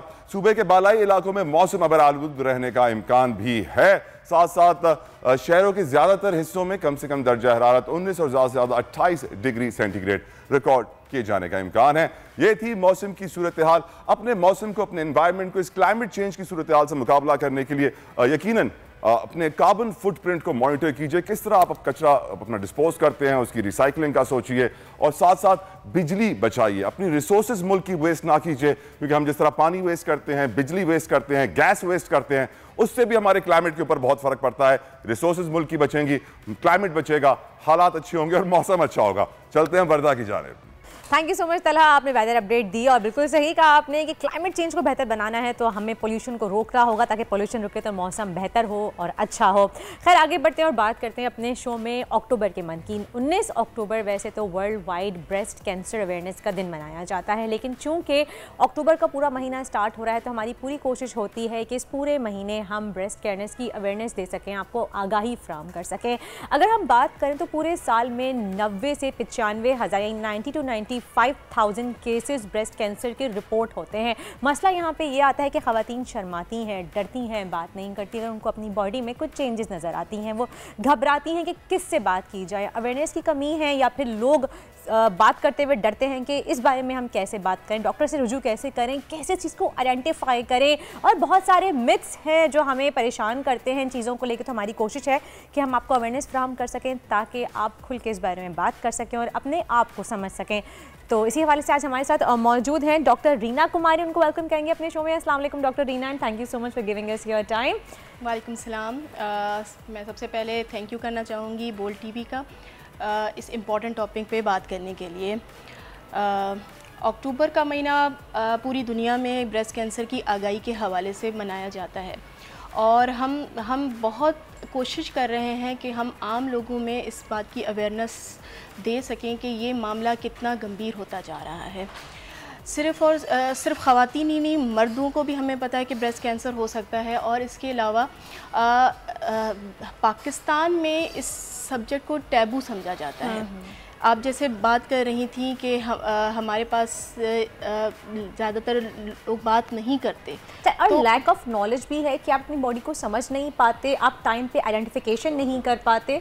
जिसकी वजह से आपको कॉन्सिक्वेंसेस बेयर करने पड़ते हैं? 2-3 चीज़ें हैं इसमें, बिल्कुल आप सही कह रही हैं। एक तो ये कि अवेयरनेस की कमी है, लोग जानते ही नहीं है कि है क्या ब्रेस्ट कैंसर, इसके सिम्टम्स क्या होते हैं, उनको जब उनको अपनी बॉडी का, फीमेल को पता ही नहीं होगा ना, उनको सिम्टम्स का पता नहीं होगा, और बड़ी बात ये उनको पता ही नहीं है हमें किसके पास जाना है, हम किस डॉक्टर को रुजू करें, यहाँ तक नहीं पता। लेकिन और इसके अलावा अगर किसी को सिम्टम्स होते भी हैं, हमारे यहाँ ऐसा है, बैकग्राउंड ऐसे होते हैं कि ख़वातीन, लड़कियाँ शर्माती हैं बात करते हुए। सही। ये हालात ये हैं कि एक बच्ची या एक खातून अपनी माँ से, अपने शौहर से या वालिद या भाई से, उनसे भी बात नहीं कर सकती हैं। तो हमें यही अवेयरनेस यही देनी है कि इसके क्या सिम्टम्स हो सकते हैं, आप इसको खुद से कैसे डायग्नोज कर सकते हैं। डॉक्टर रीना, आप ये बताइए सबसे पहले कि ब्रेस्ट कैंसर के रिस्क पे कौन ज़्यादातर है मोस्टली, कि आज तो हम सुन रहे हैं कि बहुत यंग फीमेल्स में भी हो रहा है। सबसे पहले तो खातून होना, खातून होना ही एक रिस्क फैक्टर है। दूसरी चीज़ ये है कि उम्र का बढ़ना, जो उम्र बढ़ती जाती है ब्रेस्ट कैंसर का रिस्क होना ज़्यादा हो जाता है। लेकिन हम अब यंगर पॉपुलेशन में बहुत देखते हैं ब्रेस्ट कैंसर। अच्छा। हम ये हालात ये हैं कि हम बहुत यंग पॉपुलेशन को भी जो है वो देखते हैं। इस रिस्क फैक्टर को कम कैसे कर सकते हैं? देखिए, जो हमें वजूहात, जो ऐसी वजह है जिनको हम प्रिवेंट कर सकते हैं, एटलीस्ट हम उन पे तो कंट्रोल कर सकते हैं। जैसे कि फॉर एग्ज़ाम्पल मोटापे पे कंट्रोल, अपने वज़न पे कंट्रोल, अपने वज़न को अपने BMI के अंडर रखना। इसको कंट्रोल करने के लिए वही बात है, फ्रेश फ्रूट्स का इस्तेमाल करना, सब्जियों का इस्तेमाल करना, प्रोसेस फूड का इस्तेमाल कम हो, ज़्यादा ऑयली चीज़ों का इस्तेमाल कम हो, इसके अलावा ग्रिल्ड फूड का इस्तेमाल ज़्यादा, फ्राइड आइटम्स का इस्तेमाल रोगनी खाने, मुर्ग खाने, उनसे थोड़ा हमने बैक ऑफ करना है। साथ में एक्सरसाइज होनी चाहिए हमारी डेली रूटीन में, at least 3 to 4 days 30 to 40 minute की एक्सरसाइज होनी चाहिए। ये वो रिस्क फैक्टर जिनको हम कंट्रोल कर सकते हैं। इसके अलावा स्मोकिंग ना करना या कम करना, अल्कोहल का इस्तेमाल ना करना, कुछ हार्मोनल टैबलेट्स जो कि रिस्क इंक्रीज़ करती हैं ब्रेस्ट कैंसर का, उनका इस्तेमाल कम से कम करना। ये कुछ ऐसी वजूहात हैं जिन पे हम एटलीस्ट कंट्रोल कर सकते हैं। लेकिन जो सबसे ज़बरदस्त मॉडलिटी है वो ये है, आप अपने जिस्म को जानें। फीमेल्स के लिए आफ्टर प्यूबर्टी एटलीस्ट ये है कि हर महीने जस्ट 5 मिनट अपनी बॉडी को दें। उससे आप क्या हर मंथ अपनी बॉडी को एग्जामिन, अपने ब्रेस्ट को, अपनी छाती को एग्जामिन करें। एक महीने में एक डे फिक्स कर लें, एक तारीख फिक्स कर ली, 5 मिनट आईने के सामने खड़े होकर अपने ब्रेस्ट का एग्जामिनेशन। इसके लिए ख़ास यूट्यूब पे, गूगल पे, हर जगह डिफरेंट वीडियोस अवेयरनेस की मौजूद होती हैं, जिनको सीखना समझना इतना मुश्किल नहीं है। वो सीख ले, आप अपनी बॉडी से अवेयर हो जाएंगे। हर मंथ आप करेंगे कंसिस्टेंसी से, तो आपको ये पता होगा कि कोई मामूली सा चेंज आया है, कोई एबनॉर्मेलिटी है, तो उन खातून को, उन बच्चियों को, उन फीमेल्स को अपने घर के मेंबर्स को बताना चाहिए, जिनको समझती हैं कि बताएं, या अगर वो इंडिपेंडेंट हैं तो उनको ब्रेस्ट सर्जन को कंसल्ट करना चाहिए। फिर उसके अलावा प्रिवेंटिव में ही बात करूंगी कि 40 इयर्स के साथ हम कहते हैं कि every year mammogram, screening mammogram हर साल करवाना चाहिए। चलें 40 से ना करें, एटलीस्ट 45 से तो स्टार्ट करें, ताकि जो है वो स्क्रीनिंग ईयरली का ये होता है, बतदरीज हम कहते हैं हम हर साल करवाएं। लेकिन रिसेंटली रिसर्च अब कह रही है कि 30+ आपने इस चीज़ पे ध्यान देना ज़रूरी है। ज़रूरी है। हम यही देखें, पाकिस्तान एक रिसोर्स लिमिटेड कंट्री है, यहाँ पे इन चीज़ों का भी बहुत ख्याल करना पड़ता है। उसमें आपकी बात होगी, आप हर महीने अपना मुआयना करेंगी, साथ में फिर 40 इयर्स से आप स्क्रीनिंग मेमोग्राम पे आ जाएं और ईयरली करवाएं। इस तरह नहीं, मेमोग्राम ही एक तरीका है जिससे आप इसकी स्क्रीनिंग करवा सकते हैं। स्क्रीनिंग के लिए मेमोग्राम के लिए आप जाते हैं तो कहते हैं कि 40+ होना लाजमी है आपका। 40+ के साथ इसके अलावा जिनमें कुछ खास जैसे जेनेटिक रिस्क फैक्टर, जिनमें मोरोसी होती है, उनमें थोड़ा सा हम अर्ली एज पे जो है वो कहते हैं कि इस स्क्रीनिंग को जो है वो स्टार्ट कराया जाए। इसके अलावा ये बाई ईयरली जो है वो अपने ब्रेस्ट सर्जन से एग्जामिनेशन भी करवाया जा सकता है, क्योंकि वो एक ऐसा हाथ होता है जो कि एक ट्रेंड हाथ है, जो कि बहुत स्मॉल सी एबनॉर्मलिटी को भी डिटेक्ट कर सकता है। तो अपना एग्जामिनेशन खुद करना, डॉक्टर से करवाना, और तीसरी चीज़ जो है वो स्क्रीनिंग मेमोग्राम है। देखिए बाज़ औक़ात ना हमारा हाथ जो है वो कुछ चीज़ें मिस भी कर जाता है। बहुत छोटे छोटे से जैसी गुठली, हाँ बिल्कुल, बहुत छोटी छोटी सी गुठली ना बाज़ औक़ात मिस भी हो जाती है, जिसको कि हो सकता है कि वो डॉक्टर डिटेक्ट कर ले। फाइब्रॉइड्स भी हो जाती हैं या फाइब्रॉइड तो एग्जैक्टली वो नहीं, वो सिस्ट हम यूज़ करते हैं, जैसे सिस्ट बहुत कॉमन है, तो वो बिनाइन सिस्ट भी हो सकती हैं।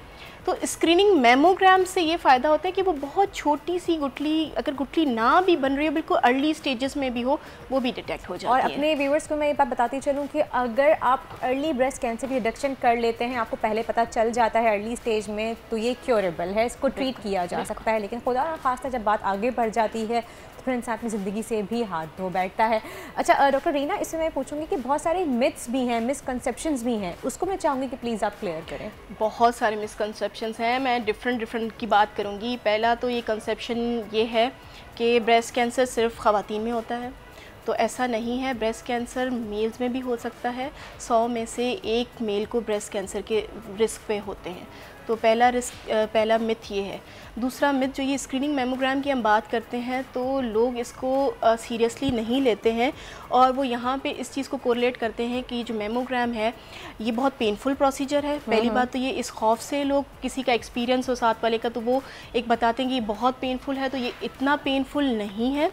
और इसके अलावा इसको इससे भी कोरिलेट किया जाता है कि इससे रेडिएशन मिलती है और रेडिएशन से कैंसर हो जाता है।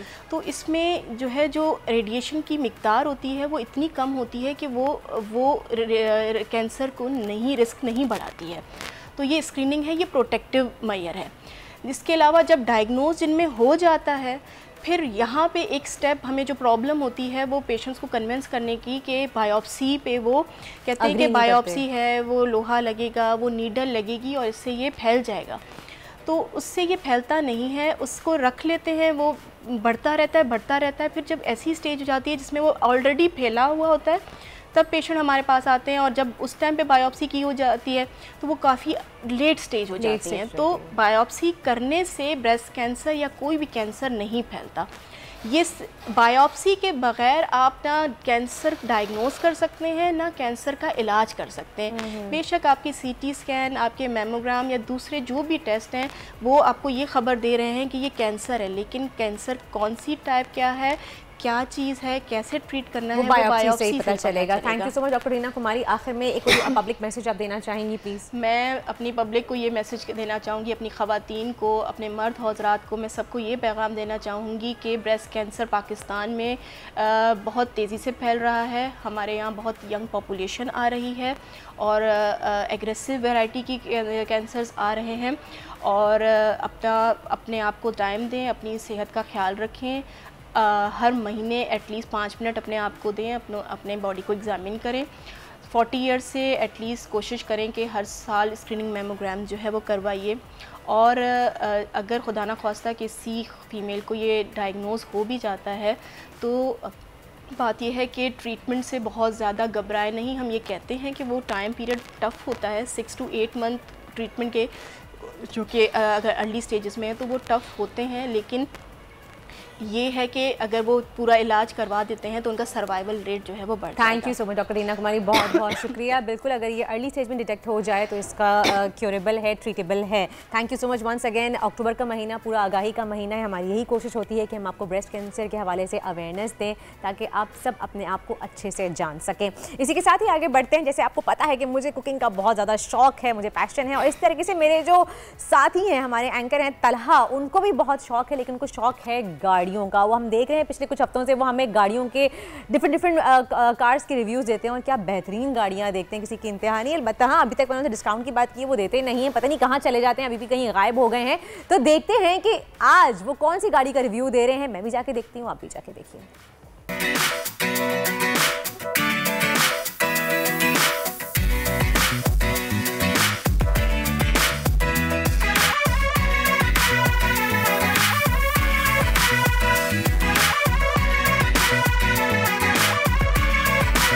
लेडीज एंड जेंटलमैन, गाड़ियों की दुनिया में एक नाम ऐसा है जिसका ख्वाब हर इंसान का बचपन से ही होता है कि यार मेरे पास वो वाली गाड़ी हो।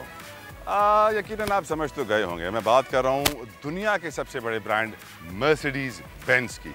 और मर्सिडीज़ की बात की जाए तो आजकल ड्यूटियाँ डॉलरों की बदौलत ये गाड़ियाँ जो पहले 1.5-2 करोड़ की होती थी अब 3-4 करोड़ की हो गई। और जो गाड़ी मैं आज आपके लिए लेकर आया हूँ ये 2022 मॉडल की GLB 200 AMG line Mercedes Benz है।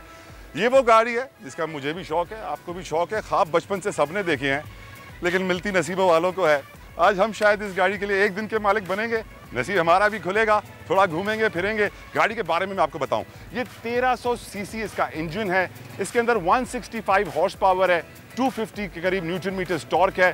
गाड़ी की जो अच्छी बात मुझे लगती है कि 1300 सीसी होने की वजह से इसकी जो फ्यूल इकोनॉमी है वो लाजवाब है। इस वक्त शहर में गाड़ी ये 14 से 15 किलोमीटर दे रही है, हाईवे पे 17-18 के करीब किलोमीटर दे रही है पर लीटर, विच इज़ अमेजिंग। अगर आप इसकी हेडलाइट्स देखें, इसका बम्पर देखें, इसका ट्रिम देखें, वेरी एलिगेंट, वेरी स्टाइलिश।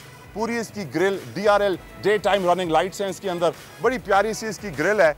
और अगर हम साइड पे आएँ तो आपको नजर आएंगे बड़े प्यारे से कॉन्टिनेंटल के टायर्स विद 19 इंच रिम्स। गाड़ी बहुत खूबसूरत है।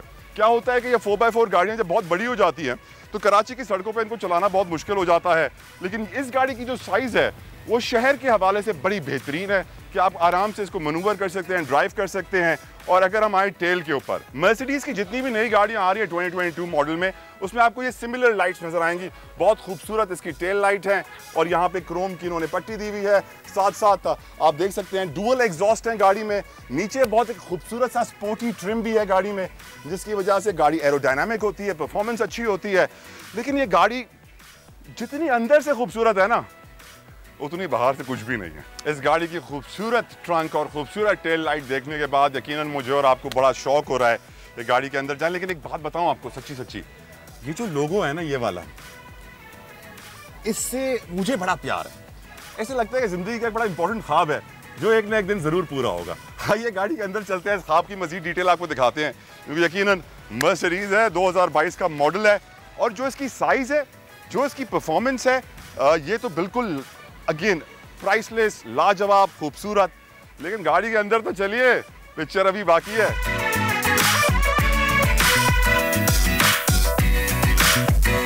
राइट जी, हम गाड़ी के अंदर मौजूद हैं और मैं बड़ा शुक्रगुजार हूं वर्ल्ड ऑटोमोबाइल्स का, जिनकी बदौलत मुझे ये गाड़ी आज मिली है आपको दिखाने के लिए। और मेरे साथ मौजूद हैं एक बड़े अच्छे दोस्त जो इस गाड़ी के मालिक हैं, मिस्टर जाकिर खोकर साहब। थैंक यू जाकिर साहब। थैंक यू तला भाई, आपने मुझे बुलाया। It's a pleasure giving a review of this car. अच्छा जाकिर, मुझे अब आप जो है I'll hand it over to you। अब ये जो रिव्यू है ना, क्योंकि ये गाड़ी बहुत टेक्निकल है, मुझे थोड़ी कम समझ में आ रही है और आप इसके मालिक हैं, आप पूरा समझ चुके हैं, तो अब व्यूअर्स को भी थोड़ा समझाएंगे। Okay Zakir, tell me about this Mercedes GLB 200 AMG line. क्या है इस गाड़ी में खासियत? Well, इसका लुक बहुत अच्छा है। AMG लाइन है तो स्पोर्टी इंटीरियर, स्पोर्टी एक्सटीरियर और इसके अलावा परफॉर्मेंस भी इसकी डिसेंट है और फ्यूल कंजप्शन इसका बहुत अच्छा है। इंटीरियर बहुत जदीद है और टेक्नोलॉजी में ये गाड़ी बहुत आगे है। मर्सिडीज़ के वेंट्स बड़े पसंद किए जाते हैं और इनकी खासियत ये होती है कि आप इनको घुमा कर यूँ कर दोगे तो ये लॉक हो जाएंगे, फिर हवा नहीं आएगी, वापस खोलना है तो ये खोल देंगे। ऐसा लगता है कि हम जहाज़ में चल रहे हैं और फिर जो है ना वो एरोप्लेन वाली फीलिंग आती है, जो कि यकीनन बहुत कूल है। साथ में आप ये बटन्स देख सकते हैं यहाँ पे। जाकिर, किस चीज़ के बटन्स हैं यहाँ पे? एयर कंडीशनिंग, एयर कॉल, ये पूरा एयर कंडीशनिंग का, ये पूरा एयर कंडीशनिंग पैनल है। ये फिर आपका सेंटर पैनल है जिसमें ग्लास होल्डर्स हैं, लाइटर है, आपके चार्जिंग के लिए पोर्ट्स हैं, वायरलेस मोबाइल चार्जर है विच इज़ कूल। और आप देख सकते हैं कि इसकी कितनी खूबसूरत एम्बियंट लाइट्स हैं। जैसे ही थोड़ा अंधेरा और होगा ऐसे लगेगा कि हम जहाज़ में आ गए हैं। राइट जाकिर? बिल्कुल जी। रात होते ही इस गाड़ी में एक नया दिन निकल सा आता है और इसकी जो एम्बियंट लाइट्स हैं जिनके अंदर 60 से ज़्यादा कलर्स हैं, यकीनन एक गाड़ी को नया टच दे देते हैं। ऐसे लगता है कि हम एक जहाज़ में टेक ऑफ करने वाले हैं। अगर आप देख सकते हैं ये मेमोरी सीट्स का बटन है जो आपकी सीटों की पोजीशन मेमोराइज कर लेती है, 3 पोजीशन और सीटों को आगे पीछे करने के लिए। यकीनन मर्सिडीज़ के ये बटन्स काफ़ी मशहूर हैं। और अगर मैं बात करूं इसके जेस्चर्स की तो ये गाड़ी हाथों के इशारों पे चलती है और बड़ा काम करती है, हाथों के इशारे पे बहुत कुछ करती है। अगर मैं आपसे कहूं जाकिर साहब, ये मुझे आप बताएंगे कि हाथों के इशारे पे क्या क्या करती है और करके भी दिखाइए साथ साथ। जी, ये इसमें जेस्चर कंट्रोल है, जैसे आप लाइट्स ऑन कर सकते हैं विदाउट इवन टचिंग। हाथ लगाए बिना लाइट ऑन हो गई। ये रीडिंग लाइट आपकी ऑन हो जाती है। ठीक। और जैसे आप कुछ ढूंढ रहे हैं कोई सामान, तो आप यहाँ पे हाथ रखेंगे, कोई भी चीज़ ढूंढेंगे तो ये आपको असिस्ट करेगी लाइट। वाह। उसके अलावा इसमें जो है आपके जैसे शॉर्टकट्स बना सकते हैं, जैसे अभी मैंने साउंड सेटिंग की शॉर्टकट्स रखी हुई हैं। और ये देखा आपने कि आपने हाथ से साउंड सेटिंग्स पे आ गए। साउंड सेटिंग पे आ गए। तो इसी तरीके से आपकी इसमें हेल्प है जेस्चर कंट्रोल की। राइट, इस गाड़ी से निकलने का मेरा दिल नहीं चाह रहा। ये जो कार्बन फाइबर खूबसूरत इंटीरियर मेरे सामने है, लेकिन स्टिल जाकिर साहब thank you so very much for giving us your precious time. आपकी बदौलत ये इतनी खूबसूरत गाड़ी पूरे पाकिस्तान ने देखी और इस गाड़ी के बारे में इन्फॉर्मेशन मिली। Thank you so very much. यकीनन dream car for lot of people who are watching right now. हमें बड़ा मजा आया, आपके लिए गाड़ी रिव्यू बनाया हमने आज इस गाड़ी का। उम्मीद करता हूँ आपको भी गाड़ी बहुत पसंद आई होगी। बात चलते हैं वापस अब स्टूडियो की जानिब।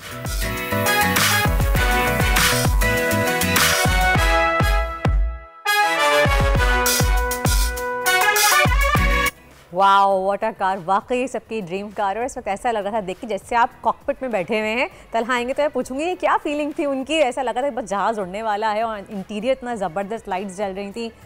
बेस्ट कार है, बहुत ज़बरदस्त कार है। खैर, एक ब्रेक का वक्त हुआ है, ब्रेक की जाने बढ़ते हैं, लेकिन ब्रेक के बाद हमें ज्वाइन करेंगी उनसा आशा, क्योंकि वक्त होगा उस वक्त बोल प्रेडिक्शंस का। तो see you after a short break. आजकल जिंदगी ही सुबह आउट ऑफ कंट्रोल है, दुनिया बोल है, तेरी दुनिया बोल है। वेलकम बैक टू दुनिया बोल है। और अब बात होगी कुछ क्रिकेट की। क्रिकेट में क्या होने वाला है तला? क्रिकेट में इस वक्त हो रहता हूँ आपको, इस वक्त एशियन वर्ल्ड कप चल रहा है। एशियन क्रिकेट काउंसिल के तहत पाकिस्तान का मुकाबला इस वक्त थाईलैंड से जारी है वुमेन्स टीम का। कल उनका मुकाबला भारत से है। इसके अलावा जूनियर लीग पाकिस्तान में आज से शुरू होने जा रही है, जिससे बड़ी एक्सपेक्टेशंस है कि नया टैलेंट आएगा, नए टैलेंट को मौका मिलेगा।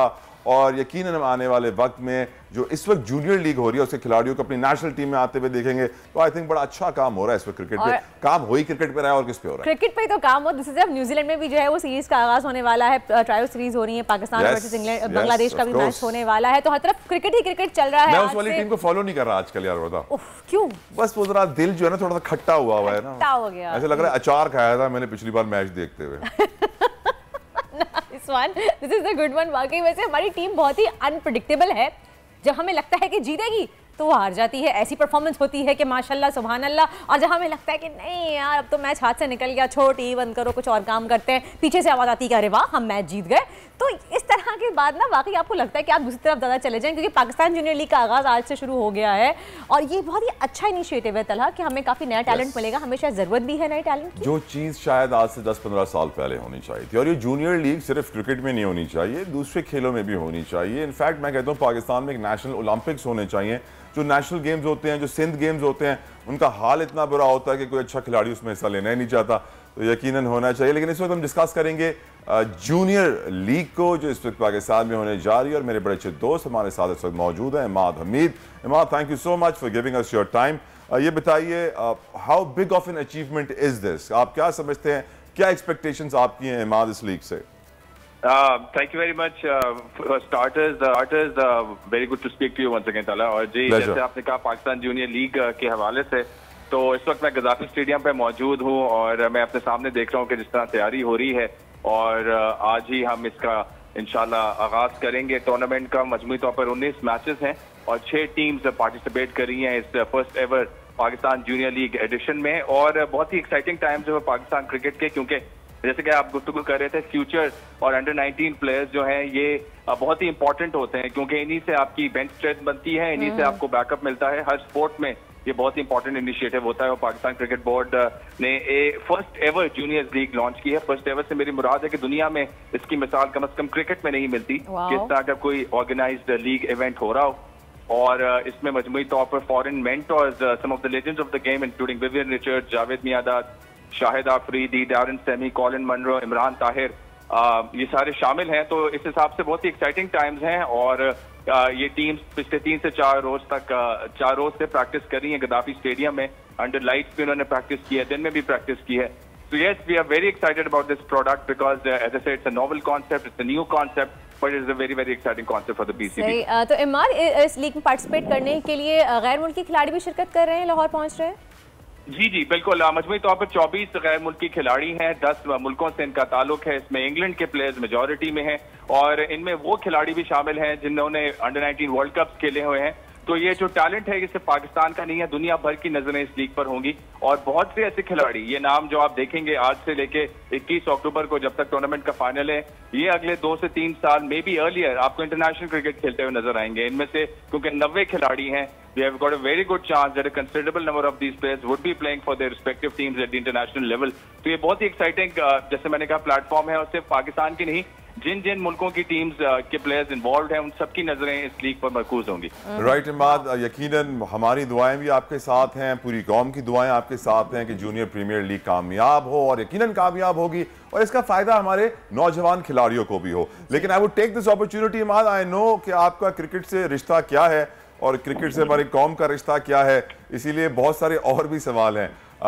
नेशनल टीम इस वक्त यकीनन आप जानते हैं बाबर आजम न्यूजीलैंड में तैयारी कर रहे हैं, वहाँ पे मैचेस शुरू होने वाले हैं, वर्ल्ड कप भी शुरू होने वाला है. 22 तारीख को इंडिया से भी मैचेस हैं हमारे वर्ल्ड कप के. तो यकीनन ये महीना अब क्रिकेट का सीजन शुरू हो चुका है और अपने उरूज पर है. How do you see the national team performing और what are your reviews about them?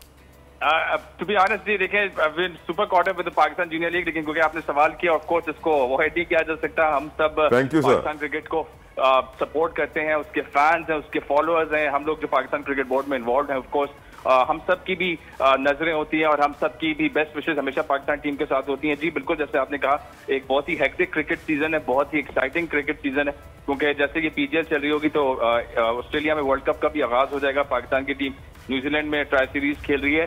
बिल्कुल एब्सोल्युटली जी, we are backing a team, we are very confident. देखें जो तैयारी के हवाले से अगर आप बात करें, एशिया कप में 7 मैचेस खेले, इंग्लैंड के अगेंस्ट 7 मैचेस खेले और अब ये ट्राई सीरीज भी हम खेलेंगे न्यूजीलैंड में. तो इन टर्म्स ऑफ प्रैक्टिस मेरा नहीं ख्याल कि इससे बेहतर प्रैक्टिस अपॉर्चुनिटी हो सकती है और हमारे तमाम खिलाड़ी जो हैं, जो 15, this is the best possible squad. This squad has the depth, has the pedigree, excellence and quality to do very well not only in New Zealand but hopefully inshallah also in Australia. इंशाल्लाह. Ma'am मेरी बात, यकीनन आप हमारे साथी भाई भी रहे हैं, हमारे साथ काम भी किया हमने आपके साथ हमेशा टीम में, और ये मैं जानता हूं कि आप पाकिस्तान में स्पोर्ट्स के ऊपर बड़ी गहरी नजर रखते हैं. वी आर सो ग्रेटफुल, आपने टाइम दिया. Thank you so very much Imad for joining us. लेकिन मेरी हमेशा ये ख्वाहिश रहती है इमाद कि जो मेहनत हम क्रिकेट पे कर रहे हैं, काश हॉकी पर भी करें, स्कॉश पर भी करें, स्नूकर पर भी करें, टेबल टेनिस पर भी करें, ओलंपिक्स पर भी करें, एथलीट्स पर भी करें.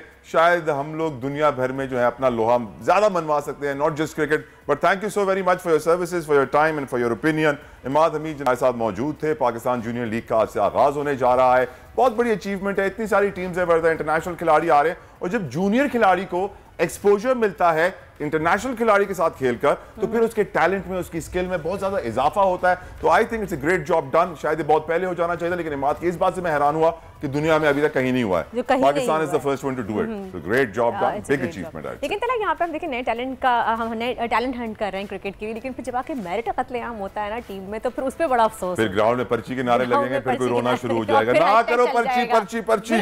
फिर हैशटैग शुरू हो जाएगा. कैसे मुंह मोड़ लें वरना. खैर वर्ल्ड कप की हम बात करें तो हमारे साथ उनसा शाह मौजूद है, तो क्यों सितारों की हालचाल पूछ रहे हैं कि वर्ल्ड कप क्या कहता है सितारों के हवाले से. तो उनसा शाह हमारे साथ हैं. अस्सलाम वालेकुम Unsa, and thank you so much for your time. कैसी हैं आप?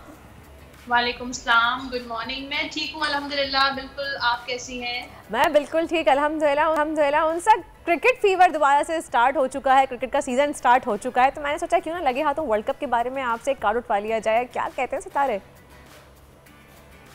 देखिए वर्दा, अभी तो वर्ल्ड कप स्टार्ट नहीं हुआ है, लेकिन यह है कि अगर पाकिस्तान के बारे में कार्ड्स जो हैं वो पाकिस्तान के लिए फेवर भी कर रहे हैं, कुछ अप्स एंड डाउन्स नज़र आ रहे हैं, लेकिन और ज़्यादा मुझे लगता है कि अपना कार्ड आपको देती हूँ क्रिकेट के लिए कौन से कार्ड्स आए हैं.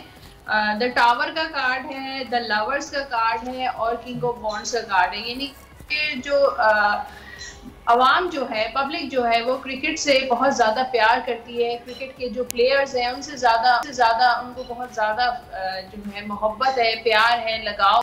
बहुत शौक से ये जो है वो खेल देखा जाता है। किंग ऑफ वॉन्ड्स का कार्ड है, एक्साइटेड भी बहुत ज़्यादा होते हैं जब क्रिकेट होती है। तो देखिए अप्स एंड डाउन्स नज़र आ रहे हैं और ज़्यादा टेक्निकली इनको जो है वो इम्प्रूव करने की ज़रूरत है और प्रैक्टिस की ज़रूरत है। अगर उनको वर्ल्ड कप अचीव करना है तो उनको प्रैक्टिस की बहुत ज़्यादा ज़रूरत है। वो अचीव कर सकते हैं, जीत सकते हैं। कार्ड बहुत अच्छा है, फ्यूचर का जो कार्ड है वो किंग का कार्ड है। अच्छा। किंग वो बन सकते हैं, लेकिन बात यह है कि एफर्ट्स की ज़रूरत है, प्रैक्टिस की ज़रूरत है। चैलेंजेस इनको फेस करने पड़ेंगे इस पूरे वर्ल्ड कप में। अप्स एंड डाउन नजर आ रहे हैं, कुछ मैचेस अच्छे जाएंगे, कुछ मैचेस अच्छे नहीं जाएंगे। बहुत टफ कंपटीशन होगा। बाकी की जो टीम्स हैं उनके लिए भी जो टावर का कार्ड नजर आ रहा है कि बहुत तैयारी कर कर वो लोग आएंगी, तो इनको भी जो है वो इस मुकाबलेबाजी के लिए जो है तैयार रहना चाहिए। यानी कि हमारी टीम को सख्त मेहनत की ज़रूरत है। ऐसे सितारे उनके अच्छे जा रहे हैं, अगर मेहनत करेंगे तो जीत भी सकते हैं, वरना फिर अल्लाह मालिक है। सही। अच्छा, उनसे ये बताइएगा कि आसिफ अली जरदारी साहब की तबीयत काफ़ी ख़राब चल रही है, तो उन सितारे क्या कहते हैं कि जो सियासी सिचुएशन है मुल्क की, उसमें उनका होना यहाँ पे कह रहे हैं कि बहुत ज़रूरी है, ऐसे में उनका ना होना उनकी पार्टी को वीक कर सकता है। अच्छा, देखिए आसिफ अली जरदारी साहब का जो कार्ड है, हालांकि सेहत उनकी अच्छी नहीं होगी, लेकिन कार्ड बहुत अच्छा है, बहुत पॉजिटिव सा कार्ड है, तो ये सेहतयाब होते हुए नजर आ रहे हैं। इस वक्त जो सकता है कि हालात उनके नहीं चल हों, चेकअप के लिए गए हों, मेडिकल ट्रीटमेंट के लिए गए हों, लेकिन वो सक्सेसफुली वापस आते हुए नजर आ रहे हैं, दोबारा से एक्टिव होते हुए नजर आ रहे हैं। और पीपल्स पार्टी के लिए जो मेरे पास कार्ड है, 8 ऑफ वॉन्ड्स का कार्ड है, तो ये कार्ड बड़ा स्ट्रॉन्ग कार्ड होता है कि पीपल्स पार्टी जो है वो, मुझे लगता है कि सिंध में तो इनकी हुकूमत जो है वो छाई रहेगी। सिंध से नहीं जाती पीपल्स पार्टी। अच्छा, खैर आगे चलेंगे तो बात करें कि सैटरडे को के इम्कान है कि शायद इमरान खान साहब पाकिस्तान तहरीक इंसाफ से कॉल दे दी जाए लॉन्ग मार्च की, तो आपको क्या नज़र आ रहा है? लॉन्ग मार्च कामयाब होती हुई नज़र आ रही है कि नहीं? क्योंकि अगर हम हुकूमत की बात करें तो वो क्लियरली ये बात मेंशन कर रहे हैं कि जी लॉन्ग मार्च कर देंगे। इनकी डिमांड है कि जी आप इलेक्शन के लिए डेट दें, तो कह रहे हैं हम अगले साल की ही डेट अनाउंस कर देंगे, वो 1 आध महीना आगे पीछे हो सकती है। तो कोई फ़ायदा नज़र आ रहा है आपको लॉन्ग मार्च का पॉजिटिविटी में? पहली बात तो वरदा देखिए, कार्ड निकाला है लॉन्ग मार्च के लिए, नाइट ऑफ वॉन्ड्स का कार्ड है, तो मुझे लगता है कि खान साहब को थोड़ा जज्बाती होने की ज़रूरत नहीं है। हमेशा मैं यही खान साहब के लिए कहती हूँ कि ठंडे दिमाग से सोचें और ठंडे दिमाग से जो है वो चलें, क्योंकि यहाँ पर नाइट ऑफ वॉन्ड्स का कार्ड है, तो मुझे लगता है इरादा जो इनका लॉन्ग मार्च का है वो डिले हो जाएगा या पोस्टपोन हो जाएगा या कैंसिल हो जाएगा। मुझे लॉन्ग मार्च सैटरडे को से स्टार्ट होता हुआ नजर नहीं आ रहा है। इस वक्त वो बहुत जज्बाती चल रहे हैं। पीटीआई पूरी बहुत ज्यादा पैशनेट है, एक्टिव है, लेकिन लॉन्ग मार्च की जहां तक एक्टिविटी का ताल्लुक है, मुझे लॉन्ग मार्च होता हुआ नजर नहीं आ रहा। और अगर लॉन्ग मार्च हुआ, अगर बिलफर्ज हुआ भी, तो 3 ऑफ सोर्स का कार्ड है, उस लॉन्ग मार्च का कोई फायदा मुझे नजर नहीं आ रहा कि इलेक्शन की तरफ इसके कोई चांसेस नजर नहीं आ रहे। 2 ऑफ कप्स का कार्ड है, हाँ फेम मिलेगा, लोग उनको उनका साथ जरूर देंगे, लेकिन इलेक्शन की डेट अभी मिलती हुई नजर नहीं आ रही। ये अक्टूबर का मंथ चल रहा है, नवंबर तक भी मुझे कोई चांसेस नजर नहीं आ रहे कि क्लियर हो कि कब जो है वो इलेक्शन होगा।